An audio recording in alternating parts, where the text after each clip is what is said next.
бул эже тамеки чыта албай атам дейт. Тамекиге слабый да. Шайтан ошол жерде кармаган.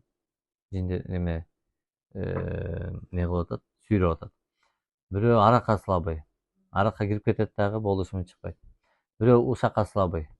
Ошол бирөөнү ушактамайынча ушул рахат албайт да, ушул жан дүйнөдүчү. Ошол бирөөнү жамандап. Бирөө калпка слабый. Ушу калп айтып турбаса, жашоосу тынч болбойт да. Бирөө жок, ал ошол кайсыл жер алсыз болсо, напси ошого багынып берет. Түшүнүктүбү? Бирөө акчага слабый. 5 сом болсо да крышадан секирип ошону алат да. Түшүнүктүбү? Мындайча айтканда, бирөө кумарга слабый, кумарчы болуп кетет. Кумарчы. Бирөө бокоос, сөгүнмөйүнчө тура албайт да. Эки сөзүн бири эле энеңди атаңды. Эки сөзүн бири эле энеңди атаңды. Жөндөн жөн эле. Эми бирөө ойго слабый. Денеси кычып кетсе да, ох, денем эмнеге кычып кетти я.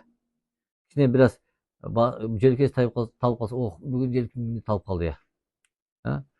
Бирөө кичине кол мындай чымырап калса, ой, эмне болуп калды я деп эле, ар бир денесиндеги тыз эткен нерсеге эле көңүл карап эле эмне болуп атат я дей берет да. Бул нерсе менен шайтан ушинтип эмне болуп атат я дейди деп айттыра берип өзүңүздү өзүңүз психический ооруга алып келесиз. Түшүнүктүбү? Эчтеке болбойт ал нерсе. Мисалы сизге деле мааниге бербеңиз ал. Ар бир нерсеге эле мен сизге дайыма айтам. Кытышып калса деле карай бербеңиз ошол жерде. Алхамдулилля, жин жокпу, жакшы. Дуба жокпу, жакшы. Калганы акырындык менен кетет. Маани бербеңиз. Шайтан ошентип азгырат. Түшүнүктүбү? Кудай буйрса иншалла.